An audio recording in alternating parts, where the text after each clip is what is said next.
Alright. Check, check. Alright, my name is Kevin Tiernan, and this is our friend Keith Miner. Today's date is June 6, 2011, and Keith and I have decided to do a project which we will kind of talk about the stages of ALS and where Keith is at with ALS right now. Keith requested me to do this about 2 months ago, and we've kind of been putting it off since then. Some of the tougher questions that probably people don't want to ask Keith, and the awkwardness of approaching Keith with this disease. So we're going to do our best to attempt to try to ask some of these questions and inform you of what's going on, yeah, and what it's all about. So this is our first step. So we will kind of keep posting on the website how we're going to progress from here, and we will attempt to ask some of these questions. All right. So our first question to Keith is, you know, when did you really start finding out that something was wrong with you and that you really needed to go to the doctor? About a year and a half ago, a couple of years ago, I blew out my knee, and coordination and strength started going downhill. So a year and a half ago, I tried playing basketball in Woodward, and there were some folks there that would remember this game. Ben Moran, Josh Spell, and my brother and Ralph Heasley and those guys, and I couldn't jump really at all, and struggled to dribble the ball, shoot the ball, and I kept blaming stuff like that on me. I just kept thinking, well, my knee's not strong enough, and you know, I'm losing my coordination because I haven't done anything because my knee's been hurt. So as the summer went on last year, working on the race car, just started noticing my hands weren't working right, and the strength in my legs and arms wasn't what it was, and still kind of blew that off, blamed that on my knee, and not doing as much as I used to. It wasn't until about November that my mom and my wife Lindsay, they've been bugging me for a long time to go to the doctor, so we started checking into it, you know, at that time. So the initial stage, you just kind of blew it off, like, and I think I can recall an instance where I probably teased you and made fun of you for hearing about that Woodward incident and chalked it up to being out of shape. Yeah, I just chalked it up to not playing for a while, my knee being hurt. So when you first went to the doctor, I mean, I think everyone at this point knows that you went through months and months of tests where you got coulda, woulda, shoulda, maybes, possibilities, and to most people just a frustrating answer that, you know, today's day and age we want this is what it is in a timely fashion. So how did you handle that when people just kept telling you, well, it could be this or it could be that? Going to see Dr. Babikian the first time, he did a few tests a couple different times, and he's a neurologist, and he couldn't pinpoint anything. Before he sent me to Iowa City, he had mentioned it could be ALS, but ALS is a pretty hard thing to diagnose. There's no blood test to diagnose it or anything like that, so you basically kind of got to go off of some muscle tests that they did in Iowa City. And I still had to wait another month before I went back for Dr. Swenson. Had told us it was ALS, and which part of that was kind of a relief because you knew what it was. When I knew something was wrong, something wasn't right, but it's not a relief to have ALS, but it's a relief to know what it is, and then, okay, what do we got to do to fight it off? And we went to the Mayo Clinic in Rochester, and you know, an ALS specialist and another doctor there confirmed it. So you know, that's where we're at with that. You know, and most of us that watch this video will probably never come into a point in our entire lives where we'll sit in front of a doctor and they will tell us that, you know, this is where you stand, and this is how many years you have left.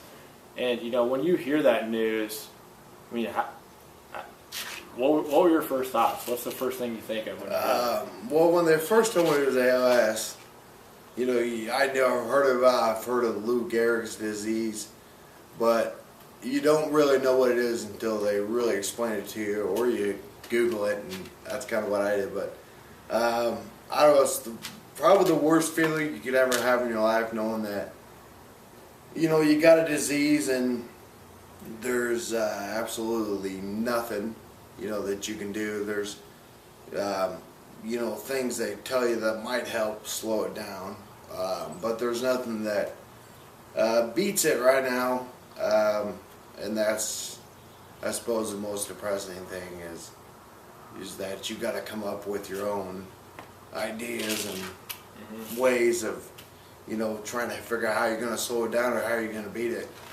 So I'm trying different things, and I'm gonna go do some clinical testing where you can go and kind of be a lab rat and see if stuff works or not. I'm gonna do that actually quite a bit over the next, you know, 6 months or a year. And you know, probably the hardest thing through this whole deal is, you know, I don't look at it as, you know, I could die or I'm gonna die. I look at it as I got a 1-year-old son and a wife that I'm not gonna be around to help. You know, I think part of this reason that Keith wanted to do this video is to really keep a video documentation for Cole. Keith knows he has good enough friends and family around to really help that process to facilitate where Keith's leaving off. And I think this is going to be a good way to educate people, Keith. Yeah. And, you know, and speaking about education, Yeah. kind of educate everyone that's listening to this. You know, what ALS does to your mind and body. To your body, I'll explain what it is, and then I'll explain what it's doing to me so far. Basically, it eats at your nerves, and then which suffocates your muscles, so you lose basically the ability to walk, move, lift your arms, move your head. You know, eventually you're a vegetable. The worst part about all of that probably is that when you get to that stage, is your mind is perfectly fine. You know everybody. Your mind works the exact same. You just, you know, can't talk, can't move. Yeah, I'm sure for other people that have had this, that's got to be the most frustrating thing. You know, when it gets to that point. But as of right now, what's affecting me is walking. I can't run, I can't jump at all. Walking, my good days and my bad days, you know, just like I'm sure a lot of different diseases. But you know, I gotta pay attention to what I'm doing because I stumble a lot like an old man, you know, drunk old guy. My hands are, strength-wise, are about 20%. For my age, it should be at 100%. I'll kind of show you here. I can straighten this hand out, and that hand, that's all I can do as far as straightening my hand out.